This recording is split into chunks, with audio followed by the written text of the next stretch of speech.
Good evening. The City Council is coming out of closed session, and at this time I would like the City Attorney to read us out of closed session.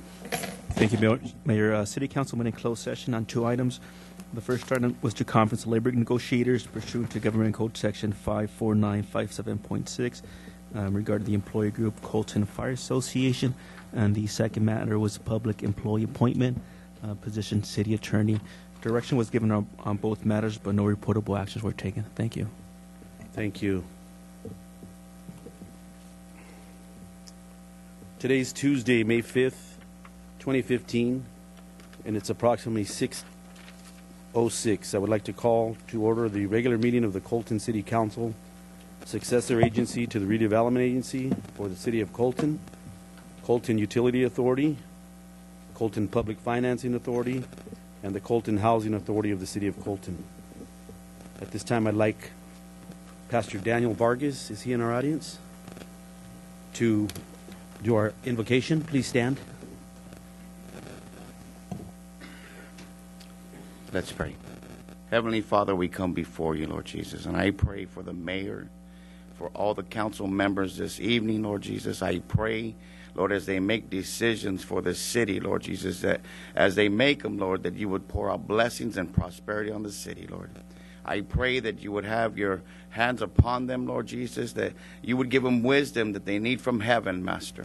I also pray for the police officers in the city, Lord. I pray that you have your hand of protection upon them as they do their job. For the fire department, Lord, I pray that you would be with them, Lord Jesus. I pray in Jesus' name, have your way in this meeting. Lord, I pray for also the mayor and his family, Lord Jesus. I pray for each council member's family, Lord, this evening, Lord. I pray blessings over them, Lord. In the name of Jesus, we pray. Amen.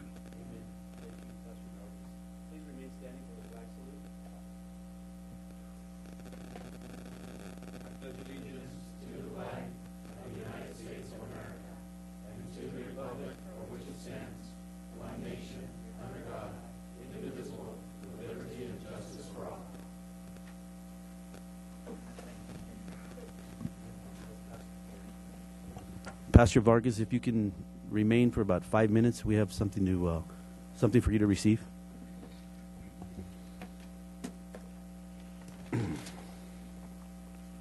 City Clerk, can you announce the roll call? Thank you, Mayor. For the record, members present are Councilmember Toro, Councilmember Joran, Councilmember Gonzalez, Councilmember Bennett, Councilmember Sucho, Mayor Pro Tem Navarro, and Mayor De La Rosa. Thank you. Thank you, City Clerk. To help conduct the business of the city in an orderly fashion, please refer to the rules of decorum on page 2 of the agenda. Now we'll move on to ceremonial matters. The first presentation on tonight's agenda is the proclamation for the Municipal Clerk Week. At this time, I would like to ask the City Clerk, Carolina Padilla, to please join Councilmember Toro. Councilmember Toro at the podium for this presentation.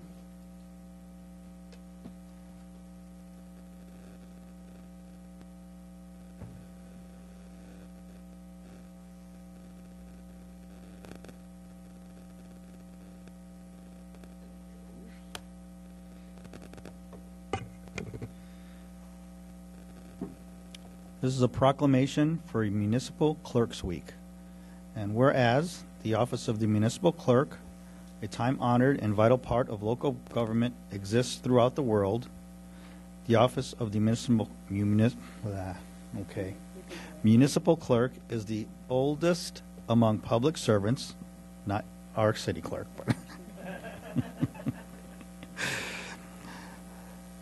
provides the professional link between the citizens, the local governing bodies, and agencies of government at other levels. And municipal clerks have pledged to be ever mindful of their neutrality and impartiality, rendering equal services to all. The municipal clerk serves as the information center on functions of local government and community, and continually strives to improve the administration of the affairs of the office of the municipal clerk. Although through participation in education programs, seminars, workshops, and the annual meeting of their state, provincial, county, and international professional organizations. Therefore, now, Richard De La Rosa, Mayor of the City of Colton, along with fellow council members, do hereby proclaim the week of May 3rd through May 9th, 2015, as Municipal Clerks Week, and further extend our appreciation to our municipal clerk, Carolina Padilla, and to all municipal clerks for the vital services they perform and their exemplary dedication to the communities they represent. And this is for you to put in your office.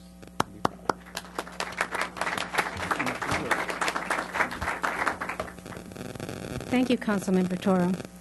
I also would like to recognize the many years that I have been a city clerk here, and Mayor De La Rosa always being there at my side since the time he came in office back in 1998. I came in 1996. It's always a pleasure and great to know that a council will recognize their city clerk, especially during this time of the year. And when you go to your different conferences, you will hear other council members share with you how wonderful their city clerk is and how supportive they are of you. And no matter what is said, our council is always the best council. You can never say anything wrong about each city clerk's council because they are the best. So thank you very much for that recognition. Thank you, Carolyn. From my seat, I can, without you up there, it's impossible to run these meetings. Before the meetings, a lot of the staff and the public don't realize what you go through and what your staff goes through behind the scenes to make these council meetings happen, but not only to make them happen, but make sure they're legitimate and correct. And so you provide that backup for us, and we couldn't do without you and your office. So thank you very much on behalf of the mayor and council. Thank you very much.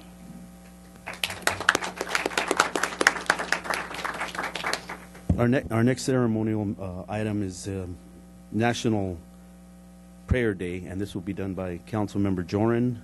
And if Mr. David Vargas can meet her at the podium.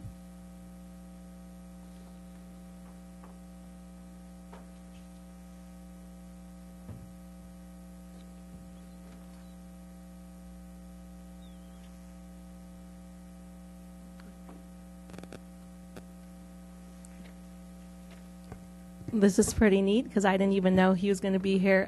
Pastor Daniel Vargas is actually one of my cousins. Oh.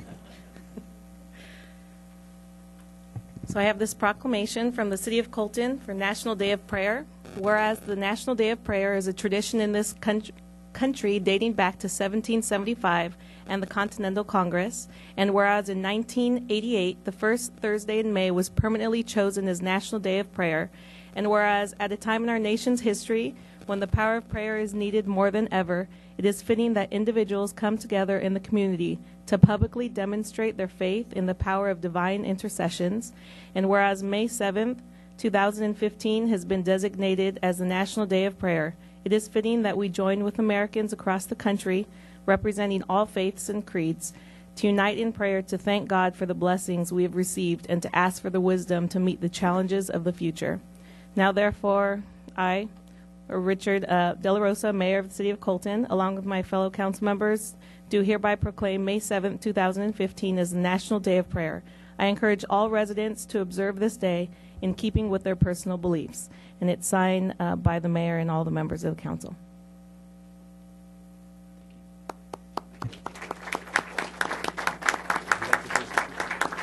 Thank you.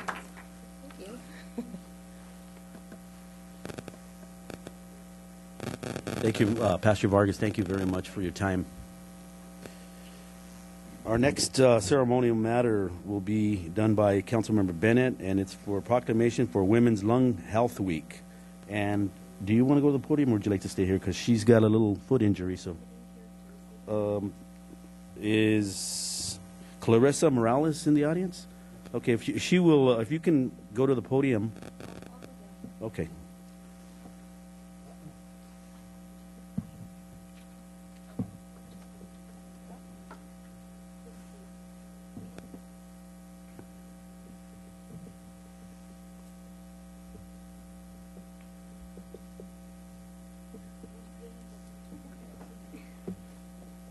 I want you to see how expedient she is on this scooter over here.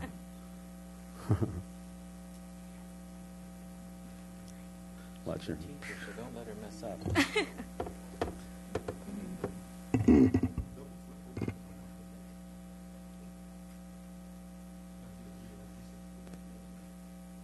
want to click on this? Try to be. Yeah, but I can stand. How are you? I'm great. Well, this is for Women's Lung Health Week. Every 5 minutes, a woman in the U.S. is told she has lung cancer. Lung cancer is the #1 killer of women in the U.S., surpassing breast cancer in 1987.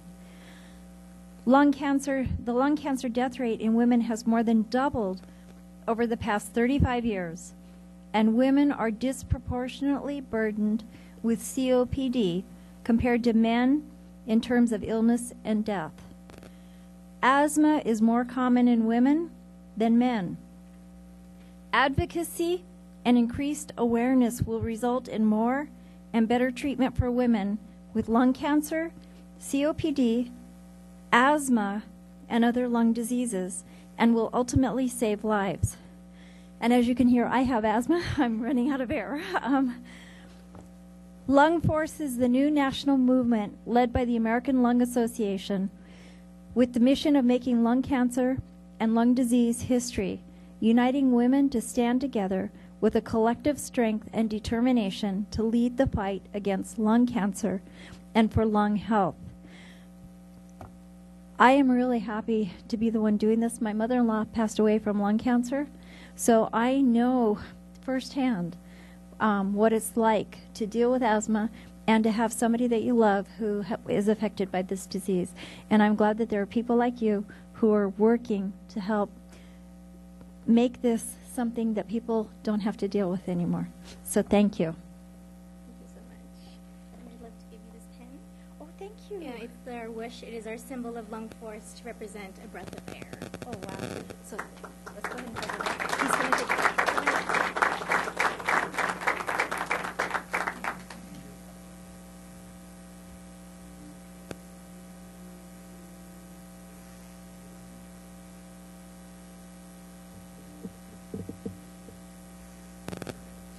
Thank you. Do you want to say something? Just quite briefly, I just want, on behalf of the American Lung Association, I would like to thank the City of Colton for this wonderful proclamation. Your support means a great deal to us, so thank you so much.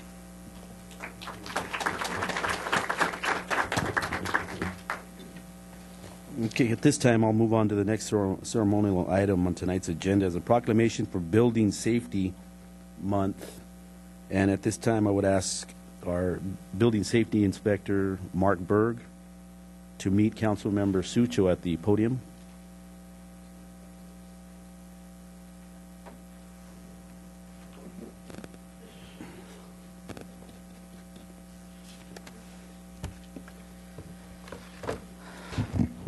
I will dispense with the whereases because it gets a little repetitious. The City of Colton Building and Safety Division's continuing effort to address the critical issues of safety, energy efficiency, water conservation, and resilience in the built environment that affect our citizens, both in everyday life and in times of natural disaster, give us confidence that our structure are safe and sound. And dedicated members of the International Code Council, Mr. Berg, use governmental consensus process that brings together local, state, federal officials with expertise in the built environment to create and implement the highest quality codes to protect Americans in the buildings we live, learn, work, worship, and play. The international codes, the most widely adopted building safety, energy, and fire prevention codes in the nation, are used by most U.S. cities, counties, and states. These modern building codes also include safeguards to protect the public from natural disasters such as hurricanes, snowstorms, tornadoes, wildland fires, floods, and earthquakes. Resilient committees start with building codes, the theme for Building Safety Month 2015. Encourage all Americans to raise awareness of the importance of building safety and resilience construction. Fire prevention, disaster mitigation, water safety and conservation, energy efficiency, and new technologies in the construction industry. Therefore, I, Richard A. De La Rosa, Mayor, City of Colton, along with my fellow council members, do hereby proclaim the month of May 15th as Building Safety Month. I encourage all residents to join with their communities in participation in Building Safety Month activities. We have here to set our hands and cause the seal of the City of Colton to affix this 5th day of May 2015. I think I got the longest proclamation, but that's fine. Thank you. Mark, are you going to take a picture? Who's taking the picture? We don't need one. We Take it. We don't need one. I'm just going to put it next to the wall. No. Mark, while they're taking the picture, I just want to thank you for your dedication to your department and, of course, this city. Go ahead. Yeah, go ahead.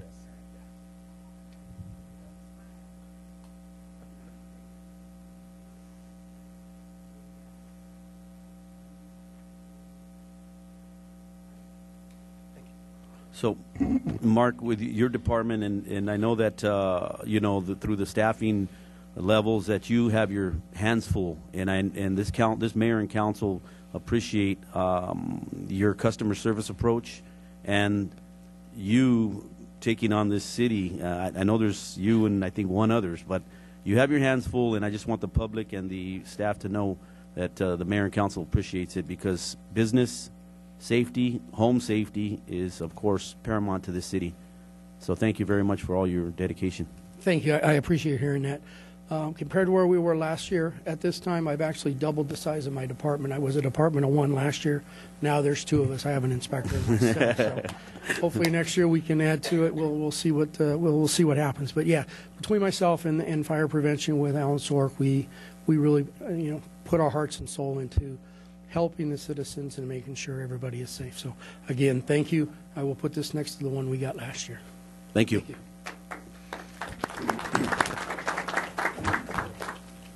Okay, at this time, we'll move on to mayor and council items. I would like to ask the council if there are any disclosable gifts or AB 1234 reports that need to be reported out. Seeing none, we'll move on to the appointments. On tonight's agenda, we have 2 council committee appointments that need to be filled. The first one is the San Bernardino County Homeless Partnership member. City manager, do you have any information on this, or is there a staff member that can be appointed to that? I believe we currently do have a staff member. I believe Chris Reimer in the Community Services Department attends these meetings. Okay, so are they needing an elected official, or is that what I could recommend as our continued appointment?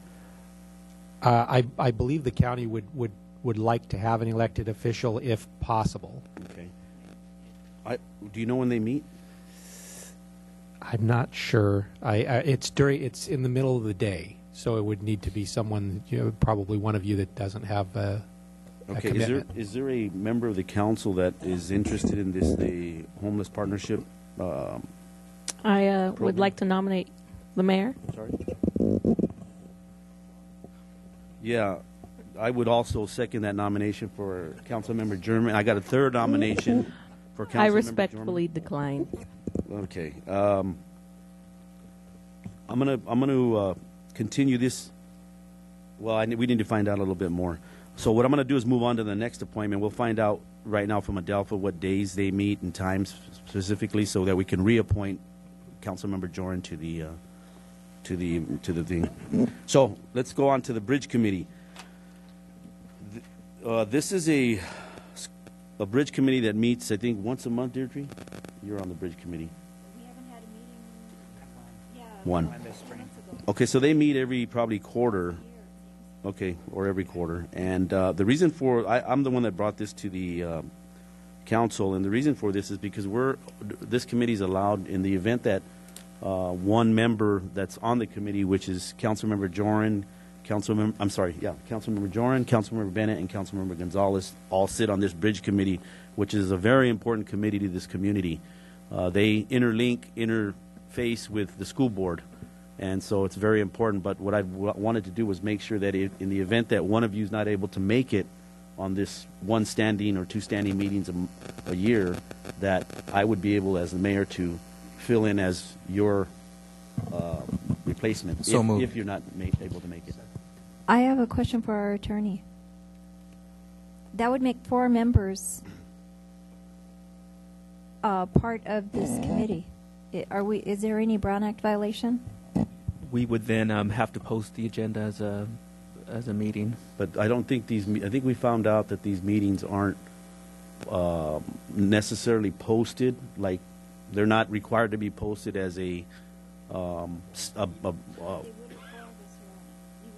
But okay, but one would be an alternate as the Yeah, it would city be an manager. alternate. So at all times, at most, we would have 3. We would Exactly. The alternate would substitute in for the third. That's so what it there'd would be 3 appointments with an alternate. So you Right. would never have more than 3 there. So that wouldn't. So you have less than a quorum. So that would be allowable under the Brown Act? Correct. Okay. Because one is an alternate. Okay. So that's what I would ask, that in the event the 3 members are not, one of them's not able to make it, that I could fill in. Is that okay? Okay. Thank you very much. Mr. Mayor, one clarification on the homeless partnership. Do you want to try to bring that item at the end of the meeting if you have that information? Yeah, we're requested? gonna get that information now. If one of the staff members can ask Adelpha. Oh, you do. Okay, because I think she's back. Okay, so we'll come back on the appointment of the homeless partnership member. Okay, so we'll move on Mayor. to I'm sorry. On this bridge alternate, somebody made a motion and then somebody second. So do you want to vote or just call it moot because everybody agrees? How do you No, want? call it moot. Everybody agrees. Is that There's no first and opposition. second in agreement? Thank Yeah. you very much. Okay, thank you. I'll move on to public comment. If there's anyone present in the audience who wishes to address the council, please fill out a public comment card and give it to the city clerk. When your name is called, please state your name. And I have 2 public comment cards in front of me. And the first speaker is Frank Anthony Casada.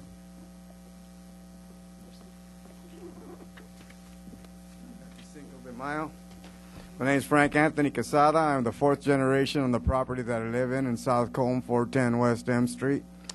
On May the 2nd, I was over here at the 99-cent store, and I was robbed $580. I almost caught the guy up there by C Street, and he got away right there, and that's when the officer, I took off after him. I was in flip-flops, so I ran all the way over there. And I thank all the people that helped me that day. There was a lady that took me looking for him and everything, and I just kept on tracking because that's all the money I got. You know, it's just, you know, the money. And I talked to the officer, and this happened around 3 o'clock in the afternoon, and it's about, I don't know, I've been after him about 45 minutes. And I talked to the officer. They could, I almost caught him at the tamale place, but he must have spotted me. So I'm coming home, and I stopped back over here at the 99-cent store because I was buying crepe paper for my Easter eggs, and I had given him a $20. He would have got the whole $600. But Dennis, luckily, he's laughing at me. He goes, "You want to see the video?" And I go, "What? There's a video?" And I asked him, "Did the officer come down here?" No officer. So what I'm asking the city council to do, to talk to the police department, to get this thief. They got a picture of him, and there's a video down there. I just went and talked to Dennis right now. I know, nobody believes me, But I was robbed. We need to get this thief off the street. He's a young man. I was at the bus stop. I was getting I was going to go to Walmart and get stuff from I have a tooth that was pulled out, and the pain was in the middle of my head. And the bus was slow, so I wanted to get the crepe paper, and he followed me from over there in there. You can see the video. Dennis will show it to you at the 99-cent store right next to Stater Brothers, and you can see his picture clearly. Now, I'm not putting down the police or anything, you know, but, you know, they're out there to catch. They got a picture of this guy. You know, I've been ID'd, you know. I'm the other side of the law. You know what I mean? I take my lumps.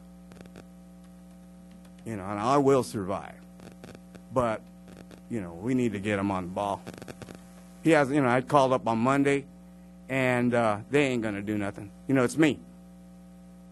So, if you guys will try to catch a thief, and maybe he'll, you know, won't steal no more. It's grand theft, buddy. You know, you want to go after grand theft, you know, there's a good little thing there. So that's all I got to say. Thank you, Mr. Casella. My next card is Ron Lawrence.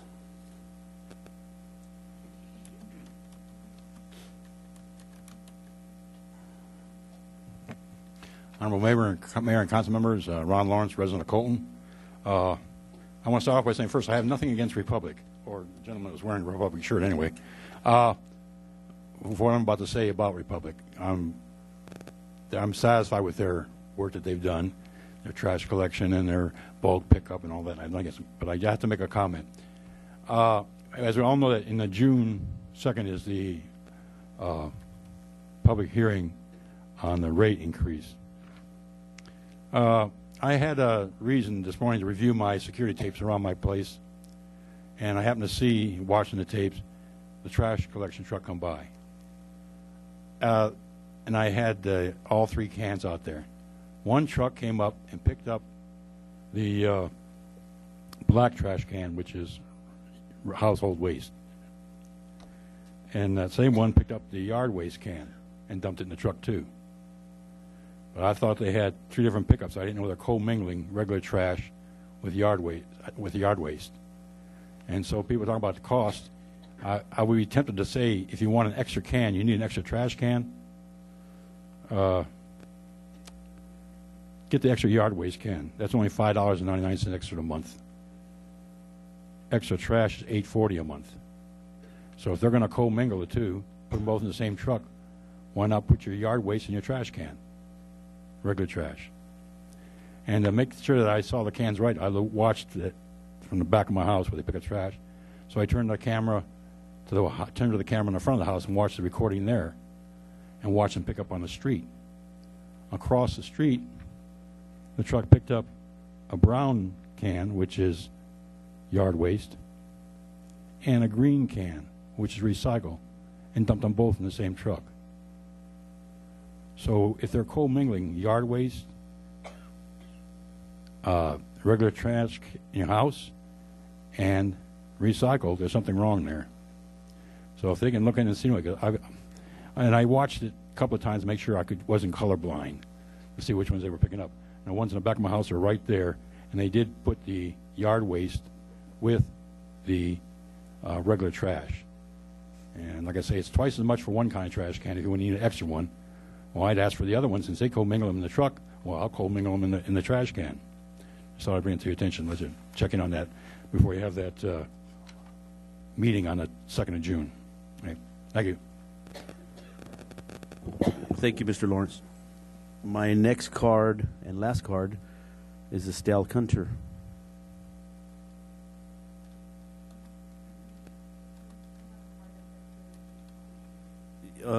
Did you ask to speak on item number 10? Yeah, that will be at that time. Good evening, council members. It's been a while since I've been up here, and unfortunately, I'm a little disappointed to be up here. I had cause to call our police department on Saturday, which was, of course, one of the biggest fights of the century.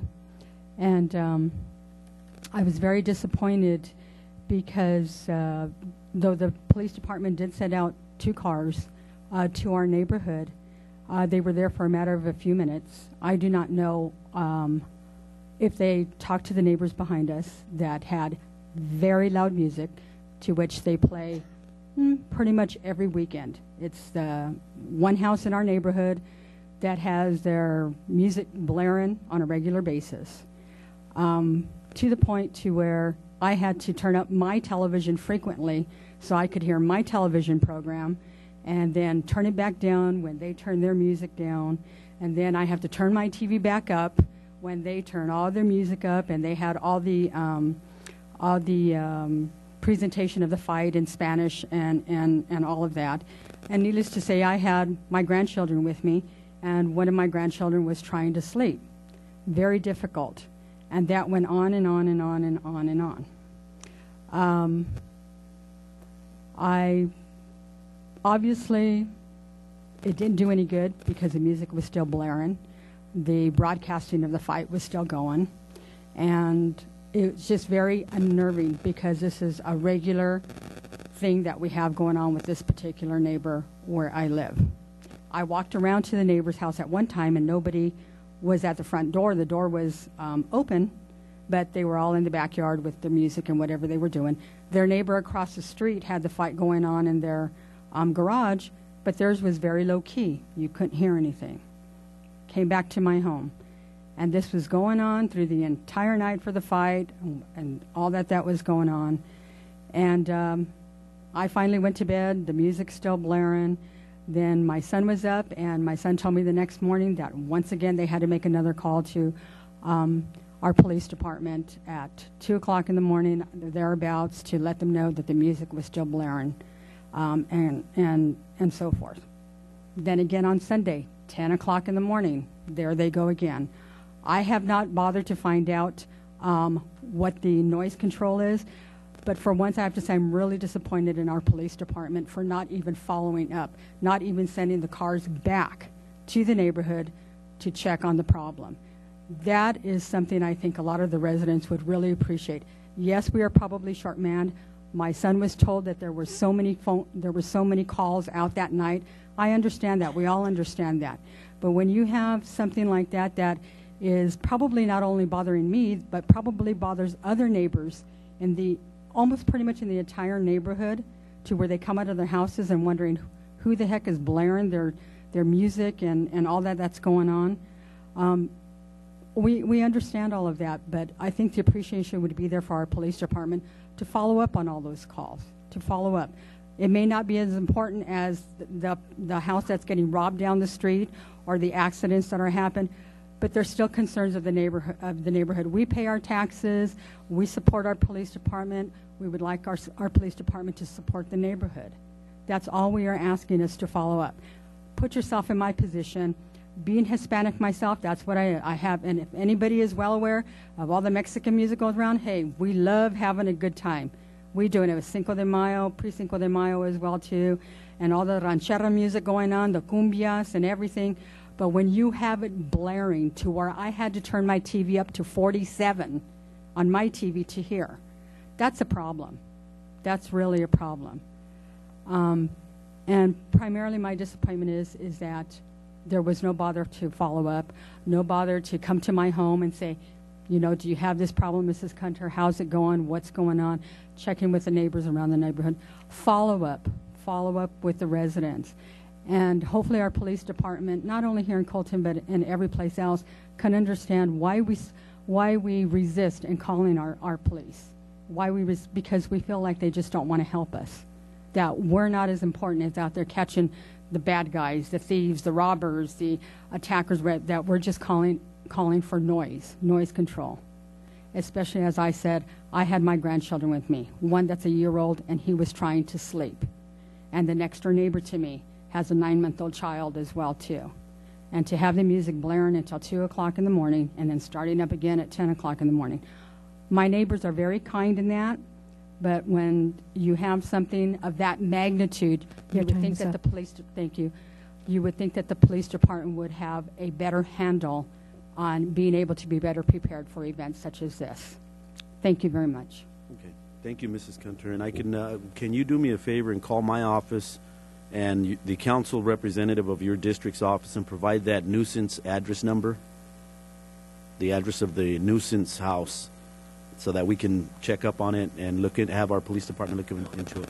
You don't need, I'm sorry, you don't need to respond. Just call my office in the council member's office. Mr. Mayor, I was just going to say I would like to, except I don't want it to know, anybody knows No, where it came from for fear of retaliation. Yeah, we get several calls like that, and your name will not be revealed or your address or anybody.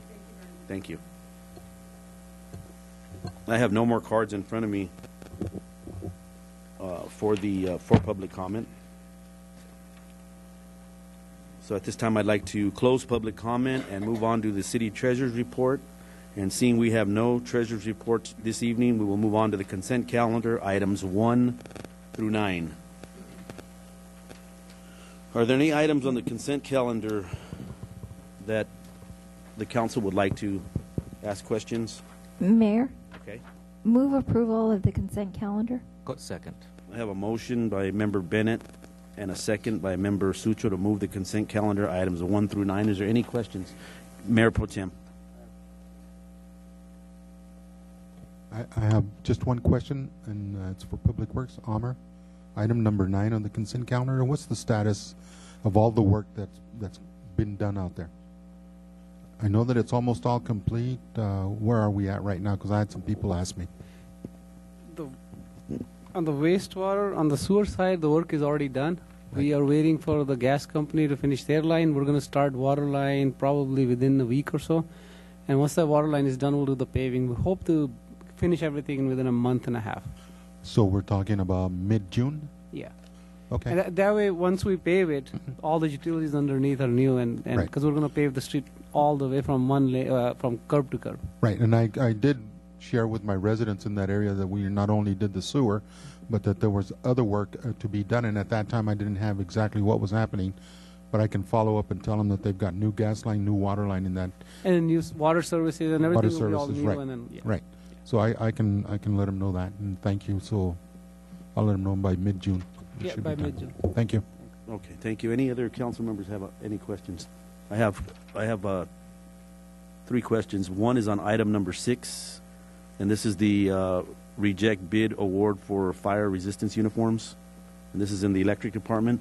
Is this because they were not they were responsive and they actually got the bid, but there were some things in the report that said they weren't responsive after you asked them for some additional items.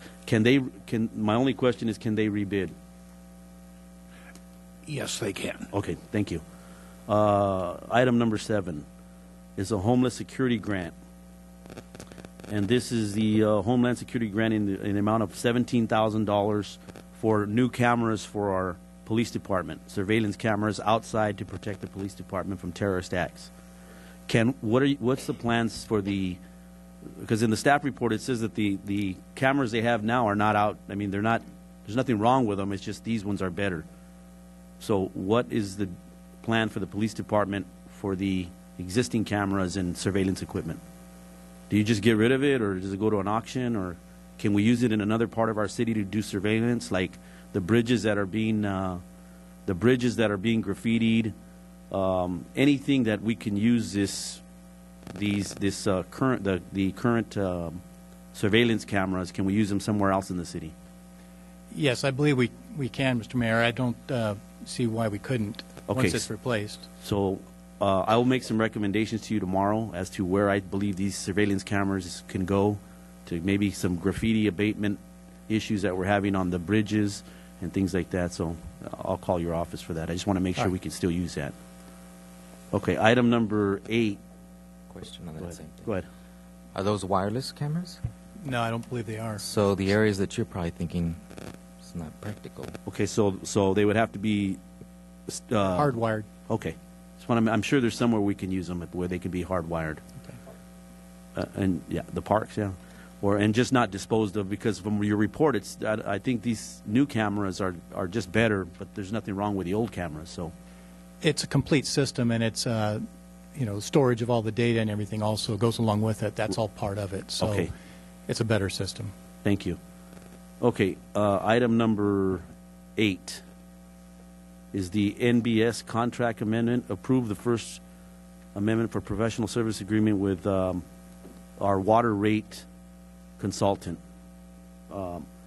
Amr, what is the anticipated completion date for this water rate study?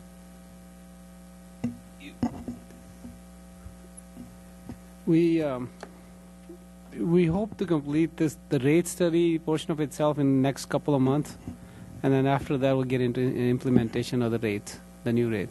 So the rates you won't see until probably August or September of this year. So those are proposed rate increases. Yes.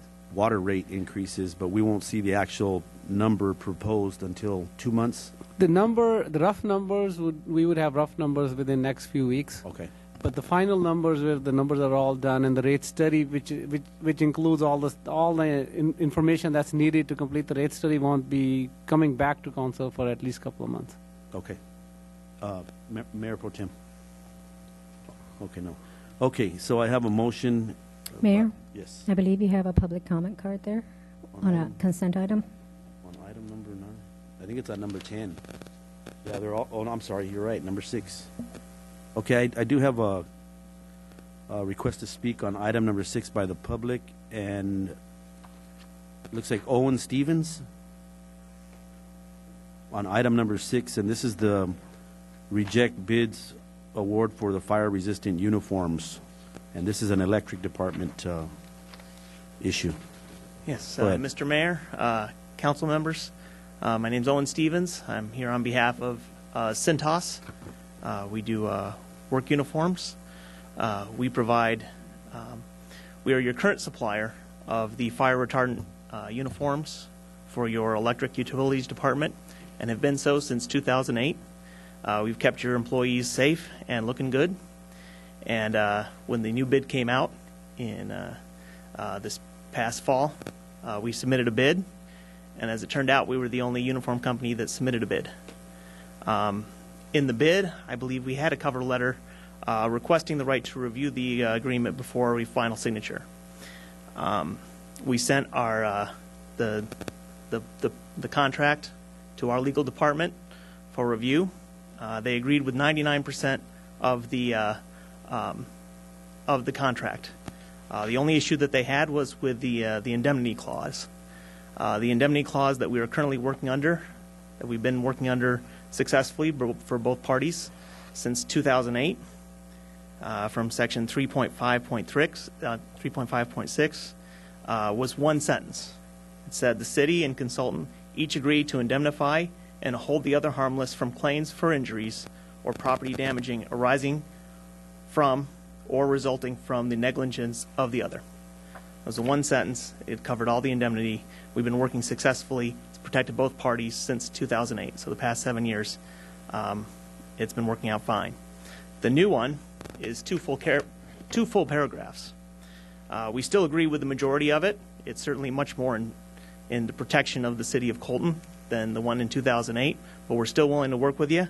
We're only requesting 3 minor modifications to that, specifically that if, in the unlikely event that we have to go to any sort of legal counsel, that we will not pay for your legal counsel.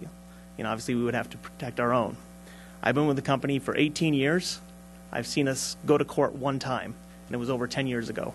We do everything we can to avoid having to go to court, trying to work things out with every company that we work with. And we've been very successful in doing so. The indemnity we're requesting is 3 minor sentences, and that's the only thing that's stopping us from moving forward on this, moving forward with this bid. If we take the indemnity to the side for a minute and review the rest of what we're offering in this bid, we are offering all brand new uniforms for fire retardant garments for the protection of all your employees. And we're going to offer that at a lower rate than what you're currently paying for the services that you're receiving from us. So it'll save the city money. It'll get all brand new uniforms with arc rating that provides an even higher level of protection against arc flashes or protection for safety for your employees. And at a lower weekly cost for the city to save the city money.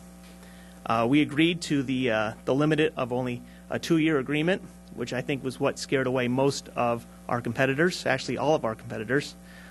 because most companies will only bid on fire retardant. Fire retardant is extremely costly for a uniform company to make all the upfront investment, and it usually requires a 5-year investment for the company to make money. But since we have an existing relationship with the City of Colton, we were willing to take that risk with a 2-year agreement under the hopes that we would then continue to be your supplier in the long run and prove what we can do for you. We work with many cities around you, including the City of Riverside, the City of Mo Valley, and the City of Rialto, and we do so under the U.S. Communities Program, which provides great quality at a significant savings for the city. Your time is up. Okay, I think this is a great deal for the city, and if we just make those 3 modifications to the indemnity clause, we're more than willing to honor all the rest of the agreement. Okay, thank you. I don't have a question for you, but you can. Are you done? You're done with your presentation. I had a few more if I could request more time. The time is up, and Okay. if I allow you to speak, then I have to allow other people to speak.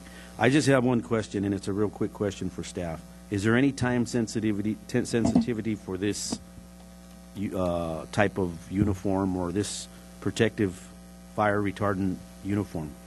The new OSHA regulations went into effect, I believe, in April of this year. So it would be nice to become OSHA compliant again. So currently, we're not OSHA compliant.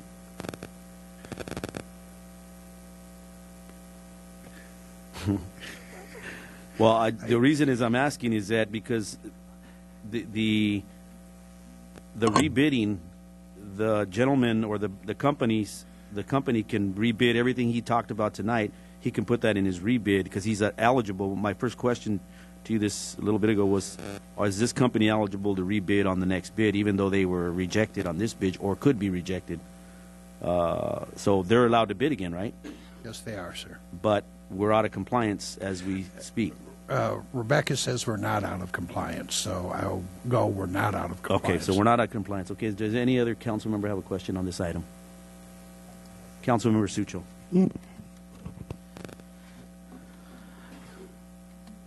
And all the process was followed as the way ordinance for bidding and everything was followed through. Yes, sir. And at this point, I think we just need to go along with staff's recommendation because this is the process, and most likely they'll be the winning bid again.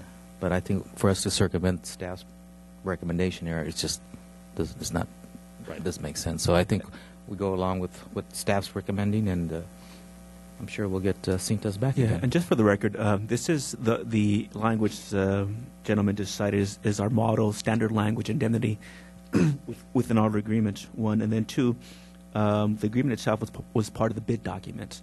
So to the extent there was any exceptions that wanted to be raised, that was the time to raise them, not after the fact. So, right.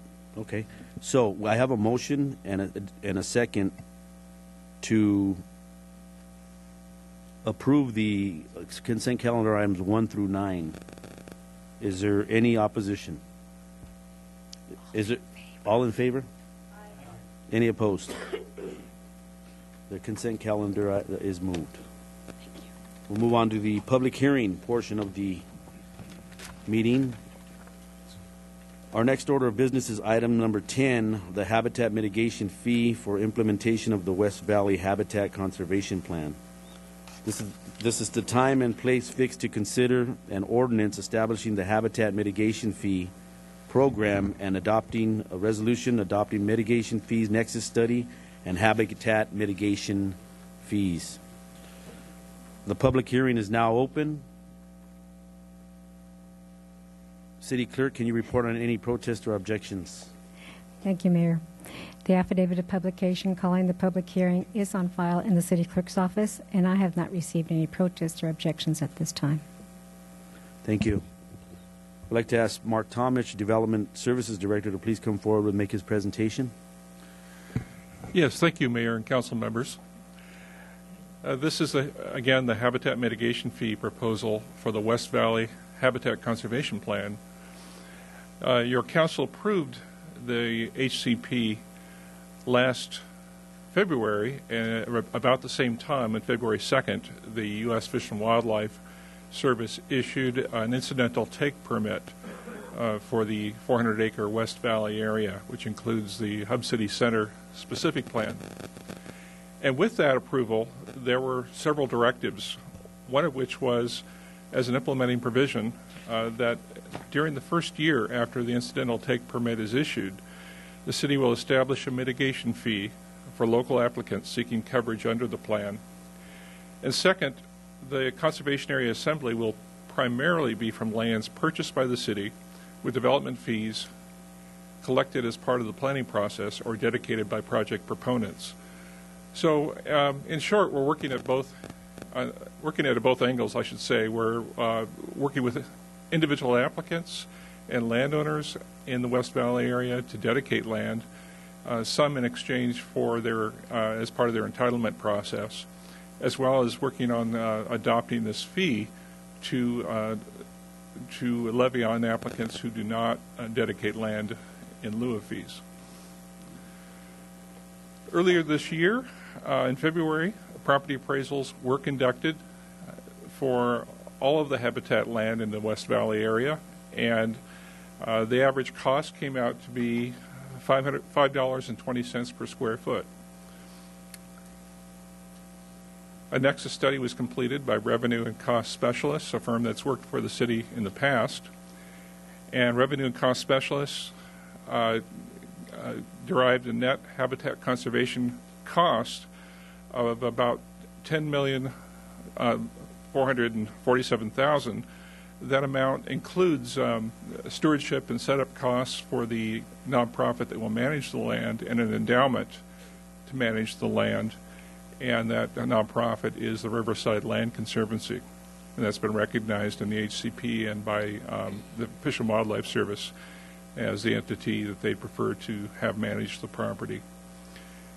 The fee is proposed to be distributed over 166.2 acres of undeveloped property. If that land is increased, the fee would go down. If that acreage is decreased, then the same amount would be levied on less property, and the fee would be higher. Proposed fee at this time is $62,750. Excuse me, $62,750 per acre, and that could go up or down depending on inflation and costs of land in the area, and could certainly be reduced if we receive dedications from individual property owners. We are working with one major property owner in the West Valley area currently who may be dedicating up to 20 acres in this area, and that would decrease the fee substantially. And so we're certainly hoping that could be brought back before you in the coming weeks. As it stands, the proposed fee assessment area, the 166 acres, includes all of the orange area you see in the exhibit before you. That area, the areas in blue are the areas that need to be purchased or acquired. As you can see, the blue area within the Hermosa Cemetery, that's already owned by the city, and that will be the first portion to be conserved since we already own that piece of property. However, the areas to the west, the blue areas to the west, do need to be acquired at some point. The areas in green are already under habitat conservation easements on earlier projects such as the Arrowhead Medical Center. Fees collected will be collected commensurate with the pace and scale of building permit activity on the covered parcels. And what that means is that the fee will be levied as most typically as a condition of approval on projects, and they'll be collected prior to disturbance of the land. The latest stage at which the fee can be collected be, of course, prior to issuance of grading permits, since grading permits do allow disturbance, and that would be frankly, the last stage at which these fees can be collected. The revenue will then be placed into a city account and then transmitted to the Riverside Land Conservancy for their management activities. And as I mentioned earlier, the fee will be adjusted following any dedications of habitat land And we are certainly hoping that we see success in the coming weeks with the current negotiations. Recommendation from staff is that the public hearing be opened and your council consider any public comment, that your council waive further reading and introduce the habitat mitigation fee ordinance by title, and last, to adopt a resolution that approves the nexus study and adopts the mitigation fee. And the reason I could touch on why we're doing this in two parts, the ordinance and the mitigation fee by resolution, is that at such future time as we adjust the fee up or down, a resolution is a much simpler and straightforward process to do so. And that concludes my presentation. I'd be happy to respond to any questions. Thank you. Mark, at this time I'll open public comment, and then if the council would like to ask any questions regarding the staff report, we can do that after public comment. Okay, at this time I'd like to open public comment. I have two cards to speak on item number 10. If there's any other in the audience wishing to speak, please fill out a green card and hand it to the city clerk. My first card is T. Robert Roy.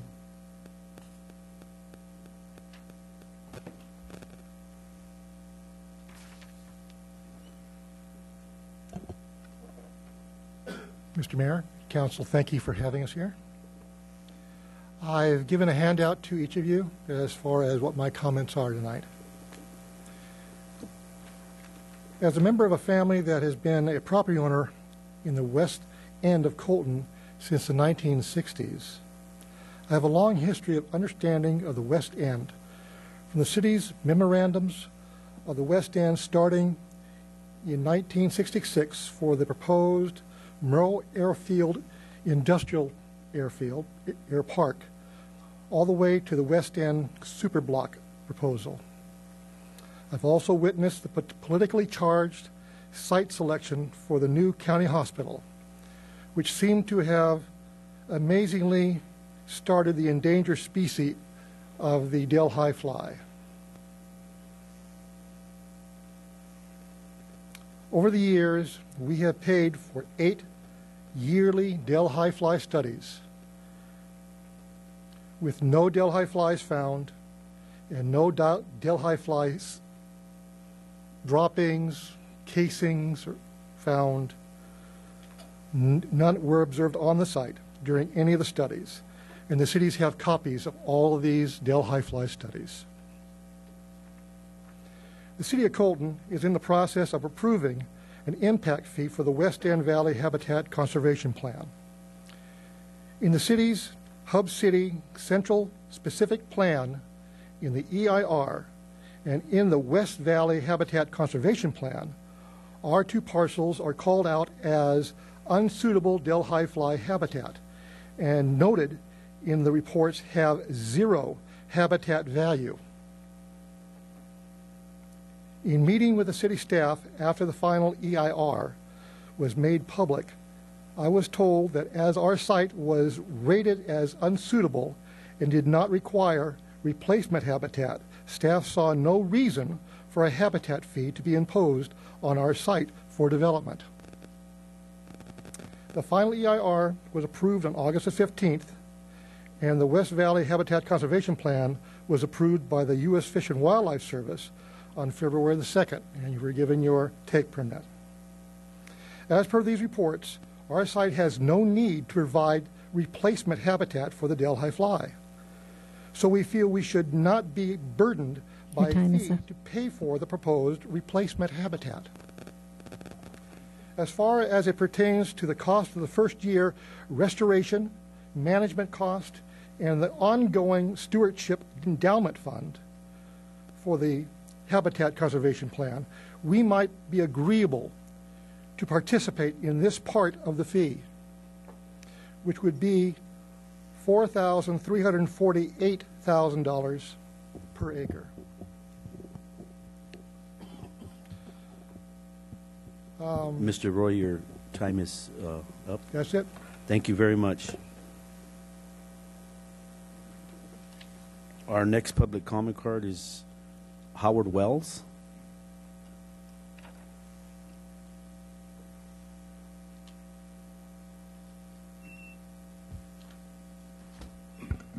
Hi, I'm Howard Wells. I'm here to, like Rob, ask the council to remove us from the habitat mitigation ordinance.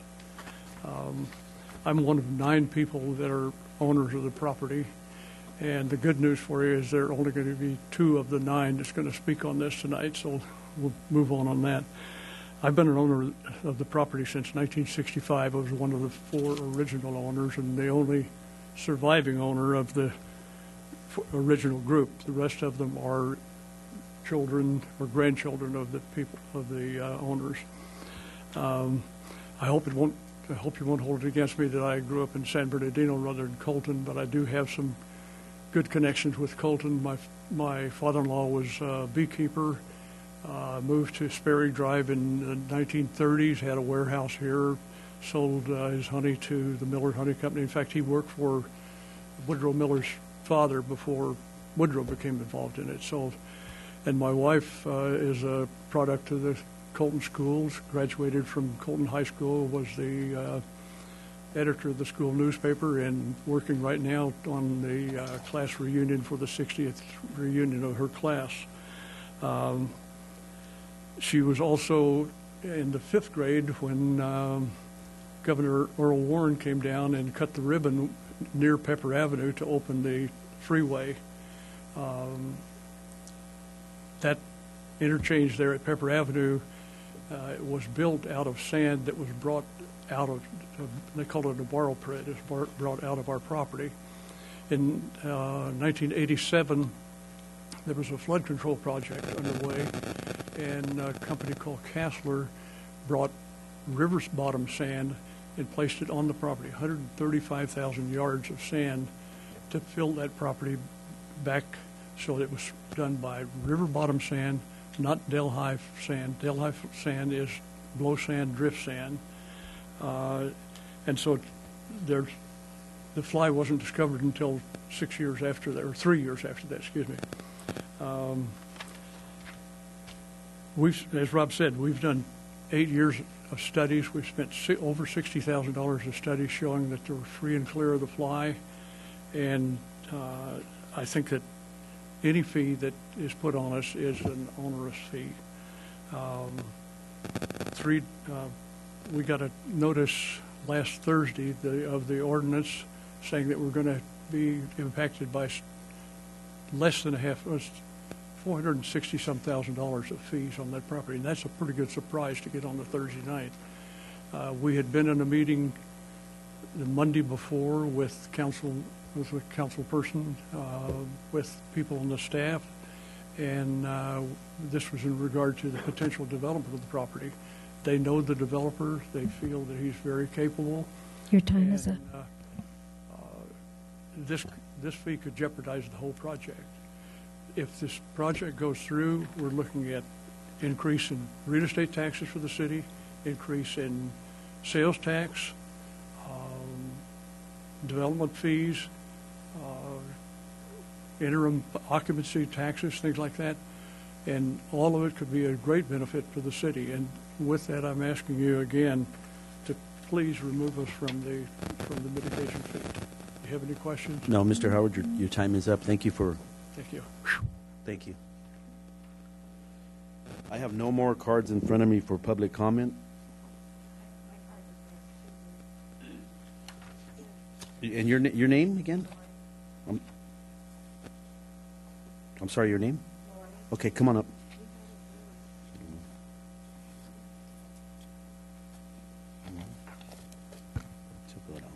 Okay, go ahead. Okay, my name is Lori Pearson Kripe, and I want to introduce you to my father. This is Melvin Pearson. He is part owner of 14 acres directly across from the county hospital, and he isn't here today, so I'm speaking on his behalf.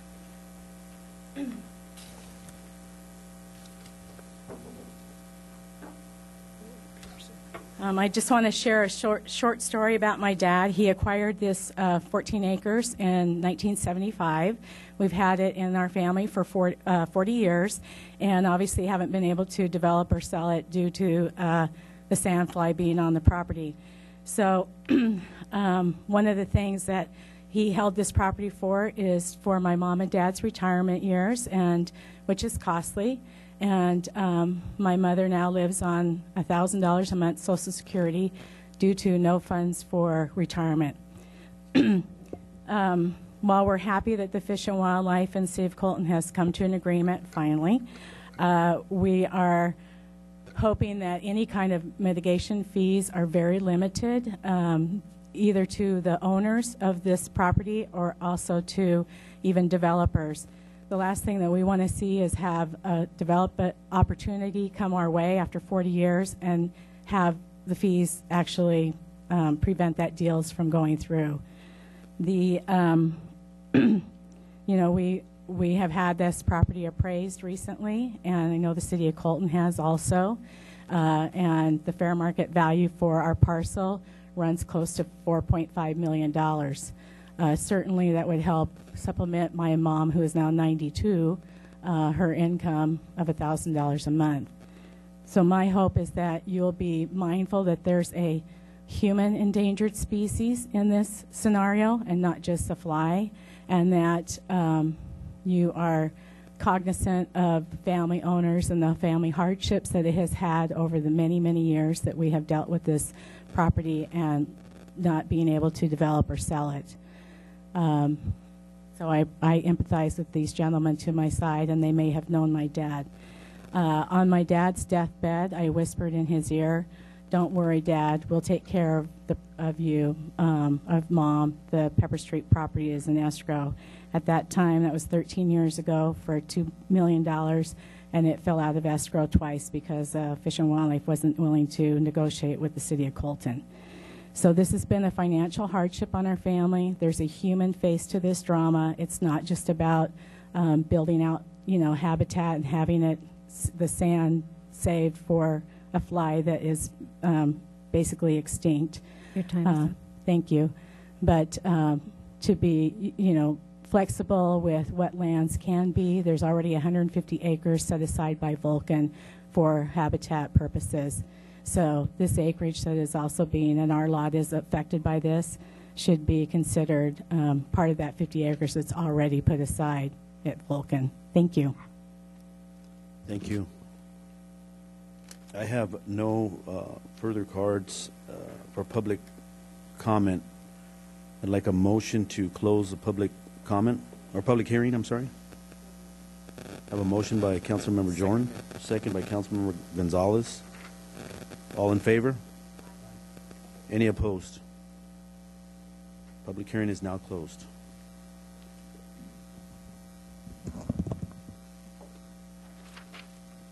Okay. Are there any comments or questions by the council, or do you need to read in? You don't need to read into the yet. Okay. Are there any comments or questions, Councilmember Toro? Yeah, I'm going to direct these to Mark because I know, when you come to the podium, you'd like to get some sort of response. So if you could give a response as to how these, I know you said it in your presentation, but why the areas that are included. Sitting up here and listening to Rob Roy, he makes a good point because I think his habitat.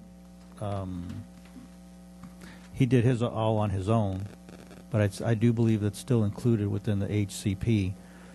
But I think if you could explain, give them some sort of answer as to what they came here for. Certainly, Councilman.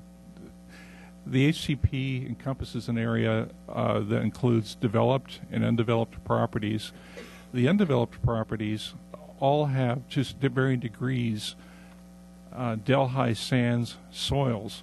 In fact, we rechecked the HCP, and I discussed it with the Fish and Wildlife staff, the Howard Wells Rob Roy property, and it does contain, not all of it, but it does contain Delhi sand soils. The applicants that are included in the HCP, they're given clearance, but they do need to pay a fee. The city has encumbered hundreds of thousands of dollars to date developing the HCP, and we'll have many more expenditures as we acquire property and set up the the ability of the nonprofit to manage that property. The Wells property, Rob Roy property, was included from the beginning in the HCP, was not added later. They were working directly with Fish and Wildlife. However, once to establish that the property was clear of any flies or fly habitat. However, as I've been informed by Fish and Wildlife staff, once the HCP is adopted and the incidental take permit is issued, it becomes the city's jurisdiction. We did include language in the ordinance that allows any applicant to continue, as they always have been able to work with Fish and Wildlife to secure clearance. So that ability is still there. However, Fish and Wildlife will most likely refer them back to the city. We've given them the freedom to continue to work with Fish and Wildlife again, as they've had that freedom since 1993 when the fly was listed. No one's taken that initiative, but at this point in time, they're under the city's jurisdiction.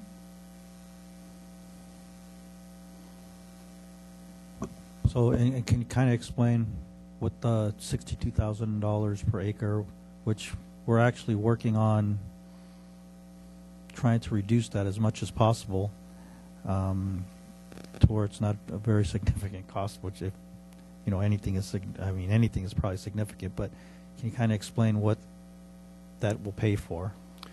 The $62,000 per acre will pay for acquisition of about 43 acres. We needed to acquire just over 50 acres in total. The city, as I mentioned earlier, already owns about 7 acres. The rest is all privately owned, and so the city needs to pay market prices for that. And then in addition to that, we need to set up the ability of the cost of the Riverside Land Conservancy to manage the property, to do restoration work. We need to, and then an endowment for ongoing management of the property, so the city won't be paying in perpetuity. And we have a 5-year, my next presentation, there's a 5-year program of fees and costs that are allocated to the nonprofit for that purpose. So that's what the fee will pay for, ultimately. And of course, as I mentioned earlier, also, and you brought up, we're working diligently to try to reduce that fee through negotiations with major landowners and also looking for grant opportunities that are out there. Councilmember Sucho. Thank you. A couple comments in regards to the presentation that was presented to us. One that really kind of struck me was the fees would go up and down. To me, I don't see how a fee would go down unless the Riverside Land Conservancy would drop their cost in maintaining. So I would be very cautious to indicate that the fees would go down. If anything, they should be stabilized and possibly go up. But to indicate that fees would go down, I think it puts that parcel that the Riverside Land Conservancy is taking care of at risk, and then it falls back on the taxpayers of our city to maintain it. And I just don't want that to happen. Things like this, and as an example, and I shared with the mayor that Hermosa Cemetery is one of those victims that a certain amount was delegated, and then obviously enough, it was never enough. And I think they just had a meeting, and now they're bringing the cemetery back up because the city never had that much money to maintain it. I just don't want this portion to go down that same path. But once we start excluding certain property owners from fees, and then you're going to have other property owners saying, well, you excluded them, I would like the same benefit. But we can't lose sight that property that was bought back in the 70s and the 60s is going to reap dividends now. Even with the fees and the costs that are assessed right now. And bear in mind that those fees might go up next year or the year after. So really, the fees to date are a good rate. The properties that were bought in the 70s, and it would be a great asset to the family, to all the families out there. Whether you wanted to sell the property individually to a one developer to make it one full project, or if you wanted to participate in the project out there. To say that we'd hate to see this this project go down doesn't really help you also as a property owner, because you as a property owner would want to see the project go forward because you're going to benefit from it. So I think there's still areas in here that both the property owners and the city can work together to make this project work. But everybody, I think, has to pay their fair share, because the numbers are based on everybody paying the fee, not excluding one and excluding another. But I think it works when we all participate in the same fee structure.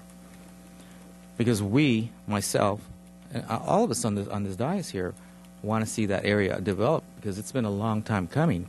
And I think it's going to turn out to be an excellent, excellent project out there.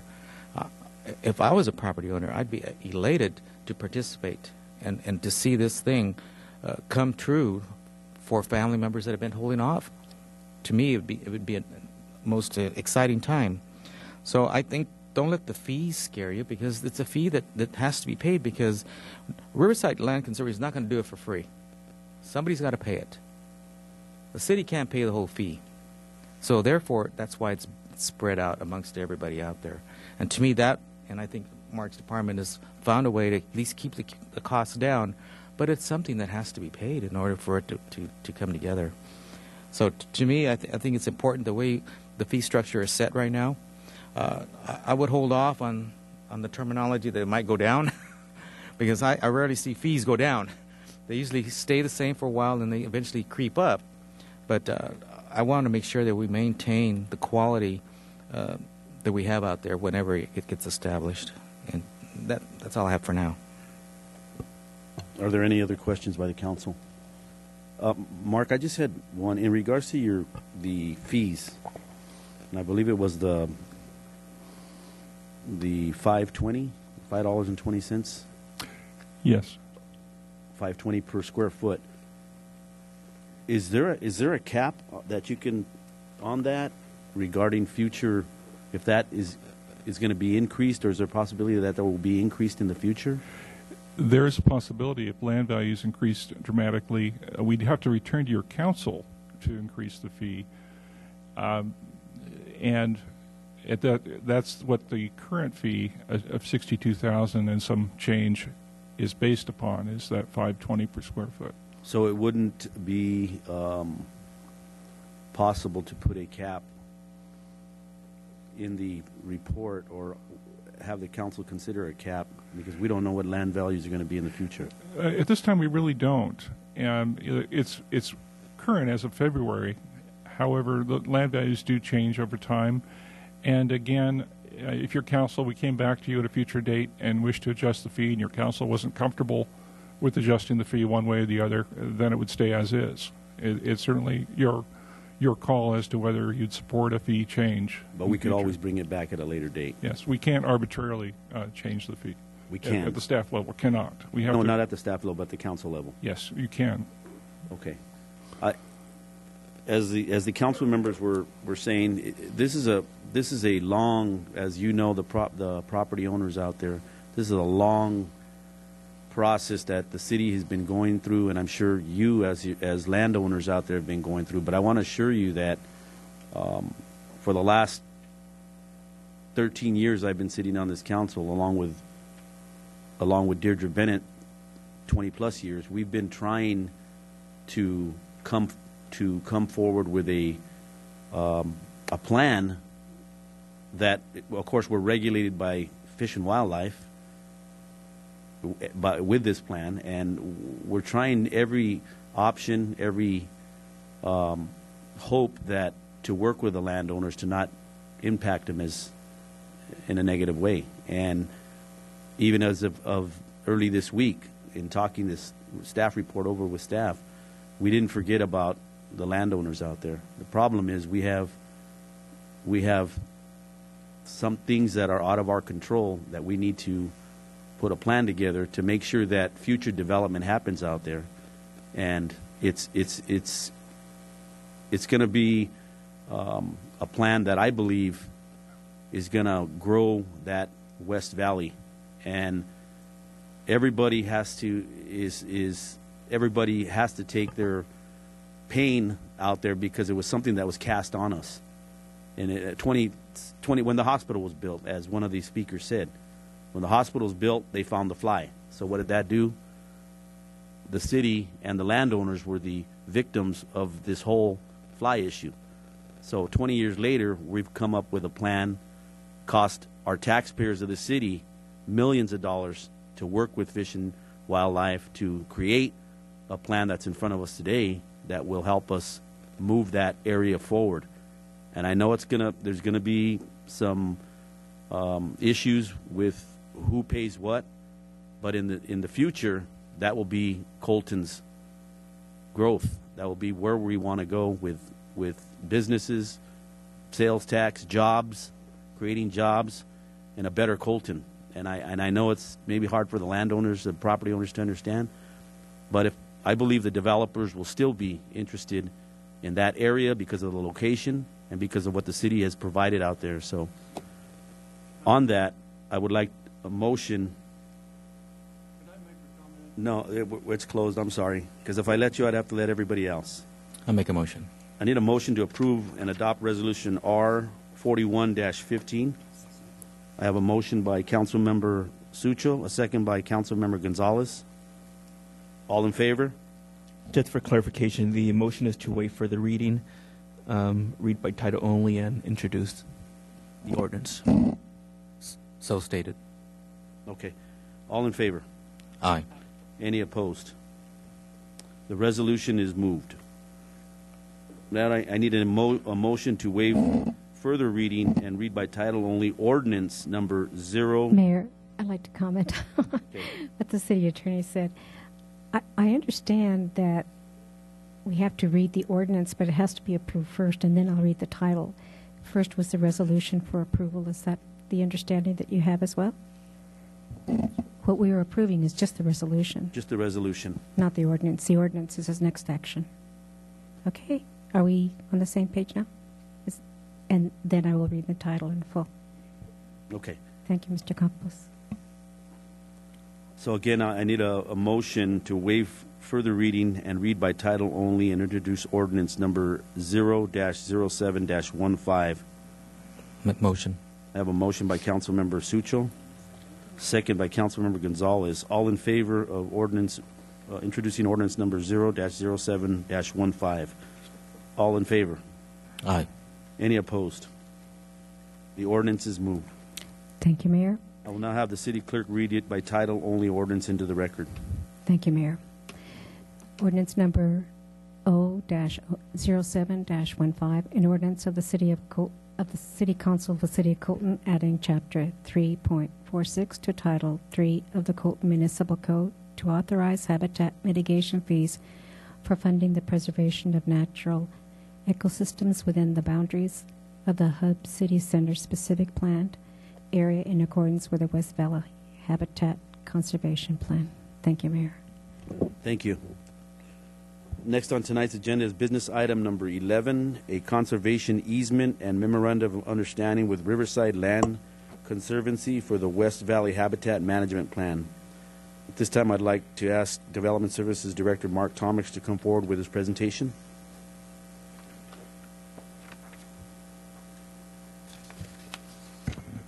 Thank you, Mayor and council members. This report will be very brief.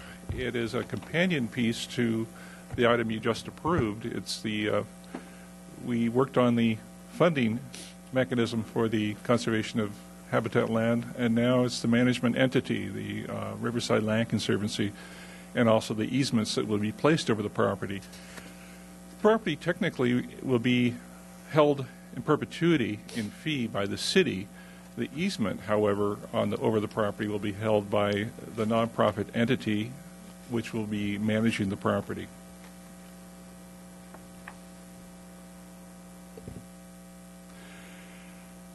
The HCP that was adopted last February states that the city will enter into an agreement with the Riverside Land Conservancy or other service-approved land management entity within 1 year of issuance of the incidental take permit for the maintenance and management and restoration of the new conservation areas.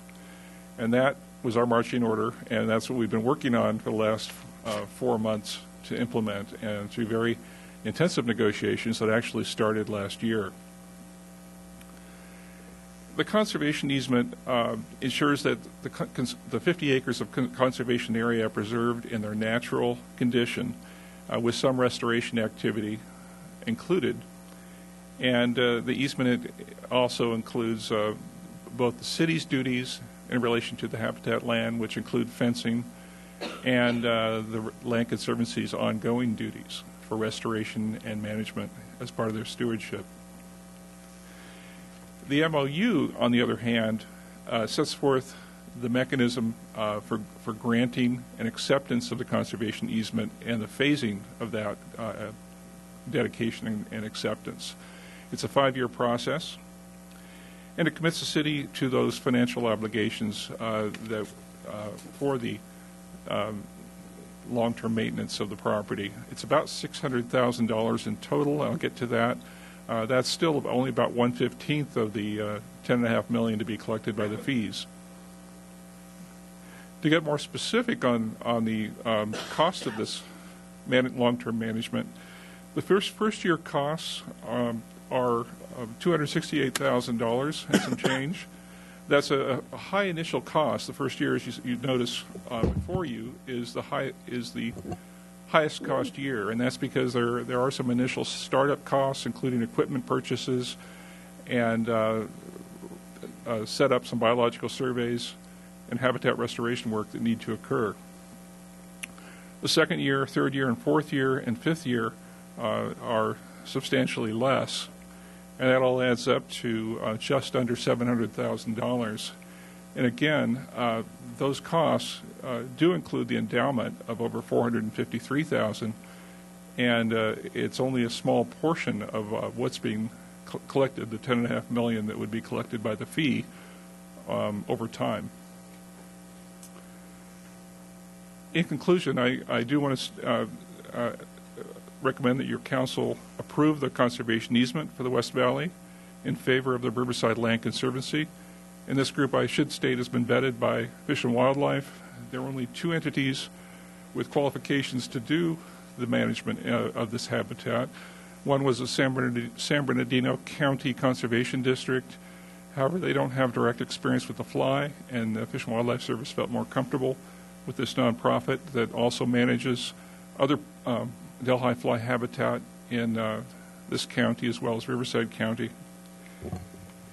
And second, we recommend that your council enter into an MOU with the Riverside Land Conservancy setting forth the phasing for granting and acceptance of the easement, including associated funding obligations.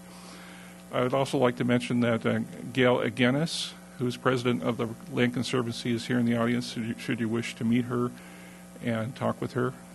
And that concludes my presentation, and be happy to respond to any questions. Thank you. Thank you. Does the council have any questions for staff on this item? None? Okay, I just had one question, and it might pertain to the item before, but I think it has to do with this item, Mark. Because 7 acres of the mitigation or the habitat is next to the cemetery? Yes. This 7 acres, because it's there by the back of the cemetery, will be included in this whole plan, correct? That's correct. And the fee has already been adjusted to account for the 7 acres that the city already owns. Okay, and what is the full undeveloped existing land at the cemetery right now? The Hermosa Cemetery. Do you know? It's just over 50 acres, we believe. Of undeveloped? No, the developed portion, I believe, is about... No, not developed, undeveloped. Okay. Well, 7 acres of it is not developable. I believe about 25 to 30 acres in that range. Does it include these 7 acres? No, it does not. So 25, we still have 25 developable acres. Expansion acres for the cemetery. That's what I want to make sure. And we've met over the past 3 years on numerous occasions with the cemetery management company to go through this, and this, to a large extent, was mutually agreed upon as as an area that could work in tandem with their expansion plans. And the area where they want to expand in the near term is to the north of the habitat area, closer to San Bernardino Avenue, Olive streets. Okay, thank you. Any questions by council? Okay, I need a motion to approve and adopt Resolution R40-15. Second. We have a motion by Councilmember Mayor Pro Tem Navarro and a second by Councilmember Sucho. All in favor? Aye. Any opposed? Resolution R40-15 is moved. Thank you, Mark. We'll move on to Mayor and Council oral Mayor, report. I'm sorry. There was also authorizing the city to enter into an MOU with the Riverside Land Conservancy. So, did you get that, City Clerk? Who had a card? I wrote down I think it's Where is her card? I don't have it. Did you pick the card? Okay, if you can just fill out a card after you speak. That's you. Okay, can you fill out another one just after you speak? Thank you. Go ahead and speak. I just had a few more comments I wanted to wrap up. In the identification of habitat sands in our 14 acres, which is directly across from the Regional County Hospital on Pepper Avenue with frontage, it was identified originally by aerial photos of what the sand dunes were. But when I saw the hub city plan, it looks to me, and one of the reasons why our original deal fell out of escrow, was that of the 14 acres, only the frontage 3 acres were allowable. And when you look at those aerial photos, it really is the back portion that has sand dunes on it. One of the things that we have a pending offer on the table with right now is contingent upon how much land that they can use for developing purposes for senior housing or medical offices. If it's only going to be 11 acres out of the 3 that we have, it makes it almost impossible to do a deal for the developer. So I'm asking for, as you've talked about these different acreages, and again, I go back to Vulcan already has 150 acres set aside, the 10 acres at the hospital, the properties at the cemetery, the 5 acres that John Reichel donated years ago that's in the back portion of our property on Eucalyptus. There is already almost half of that, 50 acres, available right now for conservation. So my request is that when it comes time for a developer to come and look at our particular pieces of property, there needs to be some flexibility on where that line is drawn in the sand, so to speak, because you have to have some flexibility in order for a project to go through. Otherwise, we're still sitting on undevelopable land, and my mom still lives on $1,000 a month Social Security. That's what I asked. Thank you. Thank you. Councilmember Toro. Yeah, again, I may have to refer to you, Mark, because the 150 acres, the Reichel acres, the hospital acres is not included in what we've been working with to get our HCP. And unfortunately, the line in the sand was drawn by Fish and Wildlife, so our hands have been tied just as much as yours. We're moving forward because we accepted what Fish and Wildlife, well, we came to an agreement with Fish and Wildlife instead of battling with them so we could get to where we are today, which is the possibility for you to develop whatever is left. I mean, you also still own part of the fly habitat. So that also has to be, I mean, you own that property, so the city's going to have to purchase that from you as well. But, Mark, if you could explain that better than I could, I appreciate that. Sorry, Council Member, the question specifically? Well, about the comments about the 150 acres and 3 acres. Oh, yes. All the habitat that's been dedicated to date. Plus where the lines are drawn. Yes. The habitat that's been dedicated to date were associated with other projects, including the hospital itself, which unfortunately was already in process when the fly was listed, and they had to give their pound of flesh to the federal government, and that's the green area that you saw in the exhibit earlier. The remainder of the lines have been drawn for the areas to be conserved by negotiations between Fish and Wildlife and city staff. There was a lot of give and take over the years, at least that I've been here, and I know a lot of involvement by others here at the city before my time. And we did come to agreement. There have been a lot of adjustments. Their concern is fundamentally biological. They're looking for the highest value habitat to conserve as possible. And that's why it looks somewhat strange, because you see these scattershot, but there is a contiguous connection between the habitat parcels for the most part. They're trying to connect Rialto to the cemetery in a sense, as well as areas to the south. And therefore, the acreage is based on the amount of both the amount of development in exchange for the habitat to be conserved in exchange for the amount of development permitted, as well as where the highest value fly habitat is located. So I believe we've come to the best deal we can get as a city. I think we're certainly at the staff level. I'm not thrilled that we as a city need to purchase so much habitat, but at the very least, we can move forward at this point in time. And I'd just like to let you know, originally it started to where Fish and Wildlife wanted everything, and like Mark said, they negotiated with Fish and Wildlife. Your area was going to be all fly, but because of what made sense to the city, what made sense to them, this is where we got today. So I just wanted to let you know that it's not, I feel for you, and I read your story in the paper too. I feel for your mom, but like you said, your property's going to be worth $4-point-something million. And I know Art Morgan out there, he's right. You're not being recorded, so he can only respond because you have to be recorded. So. Okay, so I just wanted those explanations to be made, to you guys. So, thanks. Council member. If you'd like to meet with me later to discuss anything, it's fine. Yeah, you can meet with your council member tomorrow. He can give him a call. Council member Sucho.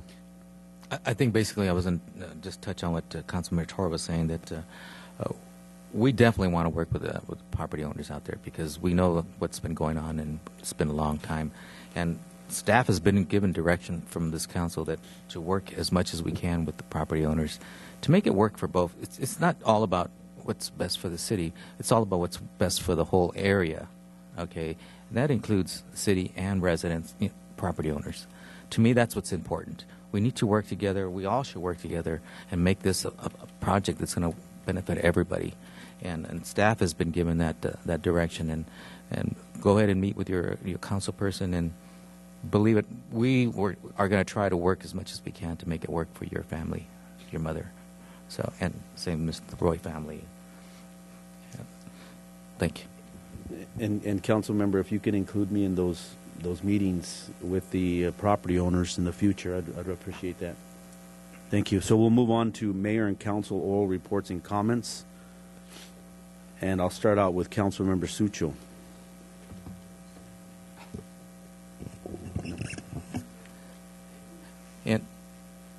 In keeping our meeting short, I only have a couple announcements.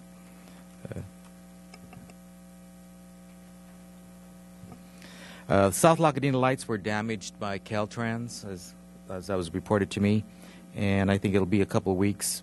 That's due to the South Lacadena building and restructuring of the freeway.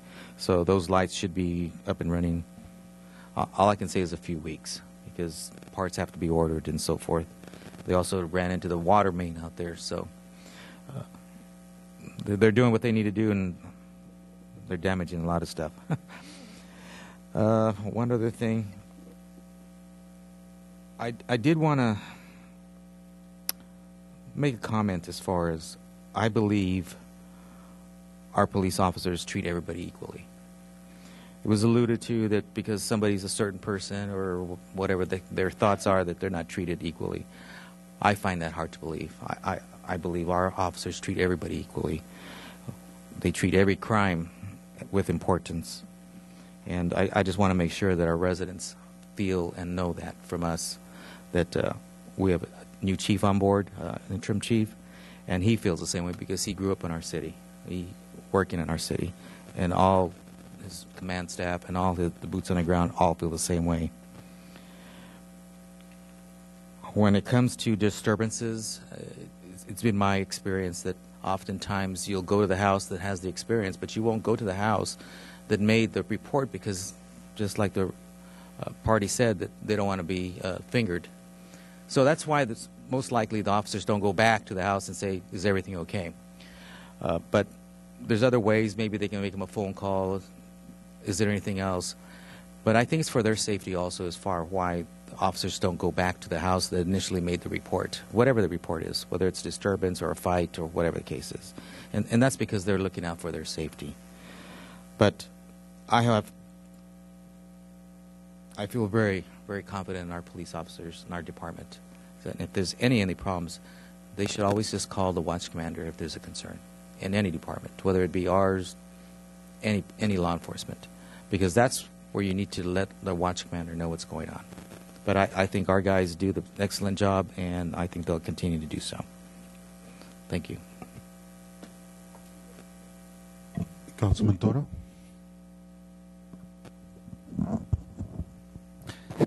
Thank you. I'd also like to say I support our police officers too. I know on the loud musics at night. I mean, I've gone on a few ride-alongs to where you get a bunch of those on Friday nights or on events like that, and you're all over the place trying to, or doing more important things, you know, but you get to them when you can. So I know you guys do a great job with that. I'd like to just announce we had our first pause event, and Bill and Deb, I'd like to say thank you. You guys and your team, Kelly, did a fantastic job in putting it together, working and bringing the vendors in, the rescue people in. Thank you for the statistics, which I'll read here. They estimate about 300 people attended throughout the day. There were 4 rescues in attendance, and I think some of them actually canceled. We didn't make it, so we should have had more. 60 animals. There were 60 animals available for adoption. 2 went to the forever homes, and 90 pre-adoption applications were submitted. Additionally, 40 animals were vaccinated, and 7 now had valid license within the city of Colton. So we're slowly but surely moving into the direction of bringing responsible ownership to the city of Colton, making people vaccinate and license their pets. And just on a side note, I got another call today that we may be getting donated 100 microchips. So we may be able to increase the visibility of some of our animals that get lost out in the street there. So again, slowly but surely, we're moving in a positive direction for animals. And for those who think that there's more to it than animals, you know, animals are a very important part of our city. We don't want them hit on the street. And I think I had one other thing. I'd also like to recognize another property owner out there, Salah. He owns the Valero station. And if you guys could wait for me after the meeting with Ms. Peterson, I'd like to talk to you guys before you leave. So that's it. Thank you. Councilmember Gonzalez. Okay, I've got a few announcements here and a few comments to make. First of all, on the 26th Sunday, I spent the day with Vineyard Christian Fellowship, and they had a really, really successful community lunch going on at their church, serving about 100 people from the Chavez Park area. And they do this once a month on the 4th Sunday of each month. The pastor's name is Pete Tasaka, and actually he was here this evening. I think he stepped out, and another pastor too. But I want to congratulate them. I really enjoyed having that time, and knowing that some of the churches are reaching out to our community is really fantastic. I know we have several churches doing that. Great experience. I I'd like to especially thank Mr. Ammer and his crew. He's been really helping me out. I've been tagged so much with graffiti down La Cadena, both on north side, south side, and he's just right on it with his crew. And I really want to thank you, because seeing all that graffiti is really disheartening, but you guys have done a great job keeping up and keeping it clean. I'd also like to thank Dr. Koch for improving the lighting and security in our neighborhood, G Street. We had a very dark alley, and he was able to install a new street light on there, so I want to thank you very much. Congratulations to the Colton Area Museum for having a successful second Area Museum Day. It was actually 1 block away from the pet adoption event that was going on at Fleming Park. I think it was really nice. Both activities were successful. At the museum, we had different period games, and we had the historical oral tradition, people that were doing interviews of people giving stories of South Colton, and that was very interesting. And of course, we had entertainment and different booths as well. I would like to ask, though, possibility, Deb, at Community Service to maybe consider, I talked to Mr. Toro about it already, consider the possibility of maybe adjusting the date for the pet adoption, or at least having this discussion, please, to the second weekend in May. It was a little bit, I had several people commenting that two big events happening at the same time was just a little bit rough. I had people from the museum that wanted to go over to see the animals, but they could not because they're not able to walk over there. But that way we have 3 major events maybe that month, the first one being Colton Museum Day, which we had by proclamation last year, and then maybe the second weekend the pet adoption, and the third week, of course, the Relay for Life. So if you can have that conversation, maybe, please. And also, lately, I've been asked by several rental property owners about being billed for business licenses recently. And I haven't been asked that last year or before. And Mr. Thomas, are we ramping up our efforts to get these business licenses? For rental property. Oh, yes, Councilman, we are. About 2.5 years ago, we did a similar outreach to rental properties to bring them in to be licensed, and we're doing that again for those that weren't part of the outreach last time. And we send letters. We sent about 400 out this time, and the last round was about 200 letters to property owners that have multiple properties in Colton. Most of the owners are outside the city, some are in the city, and certainly those that aren't receiving income from the properties, for example, a family member lives there, we take their word for it and take them off the list for outreach and audit. But those that are receiving income from rental property, that's considered a business by our definitions of our code, and therefore we are trying to bring them in. One final question. What kind of impact, financial impact, is this having? Because we are a little bit low on funds. As you know, is this having any kind of impact by we are enforcing? at this point, it's a few $100s a week. We've only been doing this for about 4 weeks, so it'll take about 3 months to see what the final result is. And we are keeping report tabs. on that, please? Certainly. Thank you. Thank you, Councilmember Joran.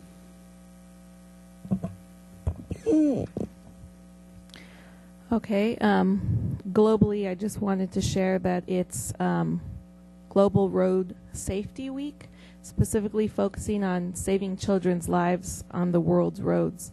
From the United Nations, I read that around 186,000 children under the age of 18 die annually from road traffic crashes. So that's 1 child lost prematurely every 4 minutes. So just want to remind everyone, all of our residents, to continue to be safe, not only for your safety, but the safety of others around you. Ways to improve road safety include reducing your speed, not drinking and driving, making sure that kids also use helmets and car seats or seat belts. On a national scale, it's National Small Business Week. So I just want to encourage everyone to support your local business, shop, eat, and play and enjoy Colton to help keep our city thriving. Also, I wanted to commend our staff, specifically our interim chief, Mark Owens, and our public works director, Amr Jocker, for both being responsive. I had a couple of emails and issues that came up, and both of you responded very quickly, and I appreciate that. Lastly, I just wanted to wish everyone a happy Mother's Day, and I hope you guys have a blessed Sunday with your families and your mothers, and enjoy your weekend. Thank you. Thank you. Councilmember Bennett.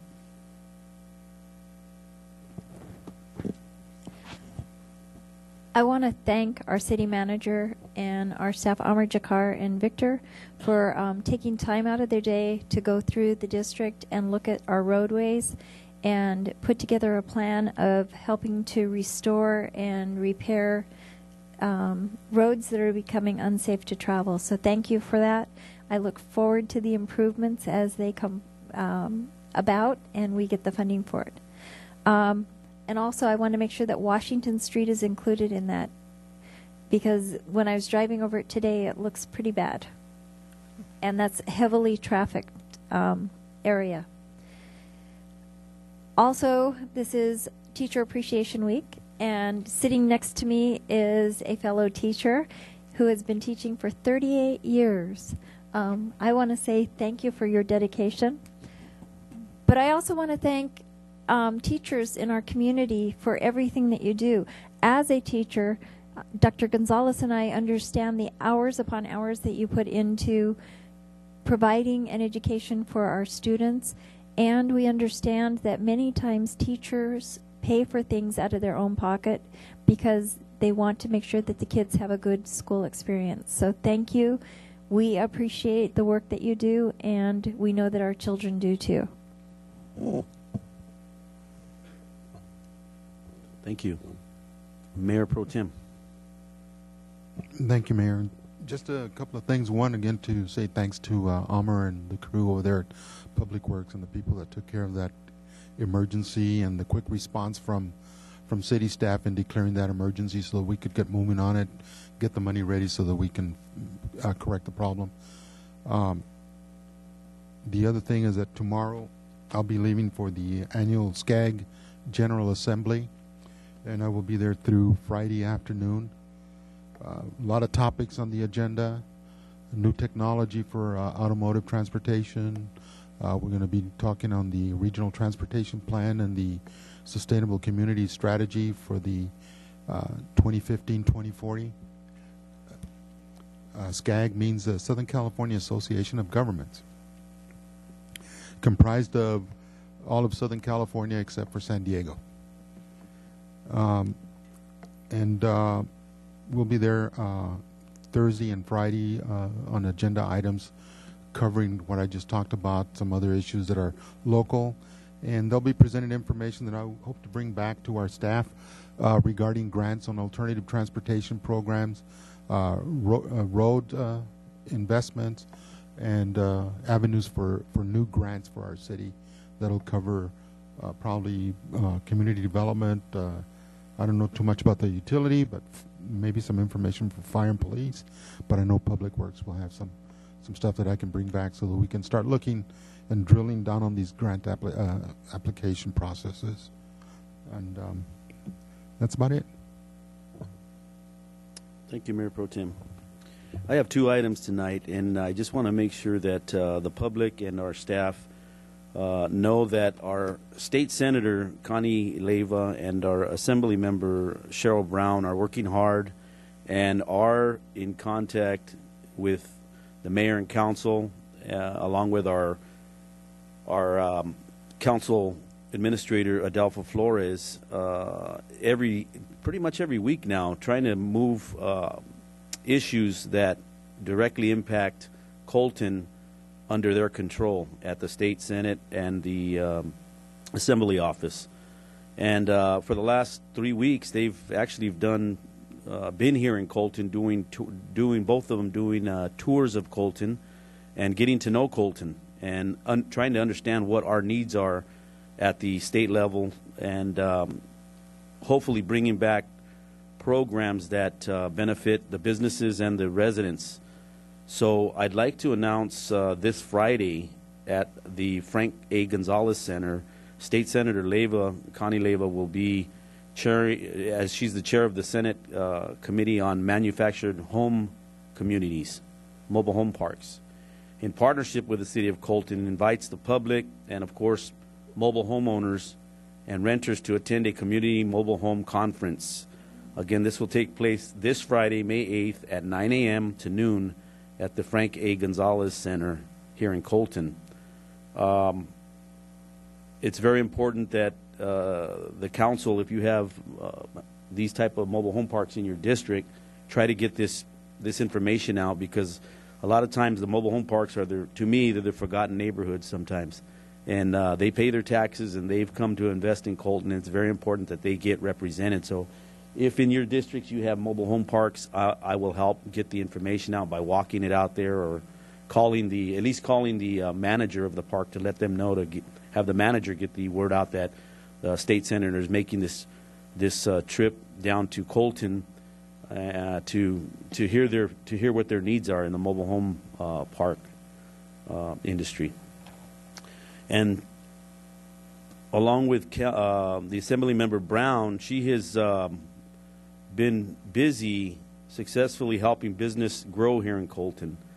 Colton and Bloomington just last week received over $600,000 in new tax credits awarded to these two businesses here in Colton, one in Colton and one in Bloomington. And what the Assembly member is doing is trying to create job growth and trying to help the businesses that are located in Colton and Bloomington grow and bring jobs in, and by tax incentives and by sales tax relief and purchase of research of merchandise and all that. So it's very important that we get the word out to our constituents that the City of Colton has a relationship, and a growing relationship, with our state senator and our Assembly member. And I'm glad that they've took a liking to Colton, and they like what we're doing here, and they like our vision. And it's very important that we continue, all of us here on the dais, to call them and get their. They want to know what we need, what each of your districts need. So they've called myself, they've called Adelpha Flores, asking and telling us when they're going to be in Colton and what they can do for Colton. So let's just try to respond back to them and work with them. I have no further comments. City Manager's report. Just a minute, Mayor De La Rosa, if I may. I did find the card for public comment. Okay. For Lori Pearson Cripe.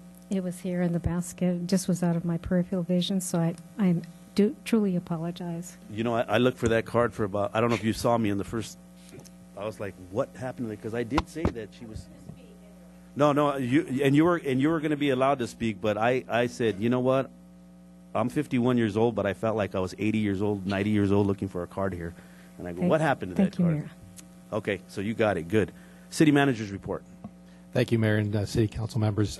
Just one item, and that's to state that staff will be proposing not to have a City Council meeting at your next regular date, which is May 19th, as most of you will be at the annual ICSC conference. So staff will be attempting to hold all business until your next regular meeting, which would be Tuesday, June 2nd. If by chance there is business that must come before you, we will likely have at least one or two budget workshops between now and then. We probably could add it to that agenda if we needed to. So as such, your next regular meeting would be, again, Tuesday, June 2nd. And that was the only item I had, other than to remind you, if you wanted to go back and consider an appointment to the Council on Homelessness, I think you did get that information on the Thank dais. you, Adelpha. Thank you. We have the information. So we have the last item that we need to appoint somebody to. Now, here's the meeting dates are the fourth Thursday of the month. Time is 9 a.m. to 11:30, and it's in San Bernardino Development of Behavioral Health Administration. I would nominate Councilwoman Joran. I second, third, fourth, fifth. Will you accept that? The ayes have it. As much as I'd love to attend, I have a 3-year-old and I have nobody to watch him, so I can't attend at that time. But I would like to nominate the mayor I'm sure he's free the fourth Thursday of every month from 9 to 11:30. I know you don't have any children under 18. Did you hear that, State Senator? She just nominated me, so I will accept it. Mayor, Okay, so. excuse me, Mayor. Okay. The information that I gave you, the application that was provided was, the deadline was February 27. No, that's all right. And Christopher Reimer is our current representative on that board. Okay, so were they looking for an elected official? They were, yes. They Just were go ahead, there. if you can, go ahead and, I will inquire tomorrow. if you can inquire, let them know that the mayor will accept the appointment if it's still open. Very well. Thank you. No. Okay, thank you, Bill. This concludes tonight's regular meeting. I'd like to adjourn this meeting in memory of Jesus Aparicio. He's a 94-year-old resident, father, husband, and he's lived in the city over 60 years, passed away yesterday. They had today a military banner hanging for him. And they had a lot of family out there, of course, and well-deserved veteran, father, husband, and resident of the city. So I'd like to adjourn this meeting in Jesus Aparicio's memory. Move to adjourn. We have a motion to adjourn, second. We are adjourned. Please drive safe, everybody.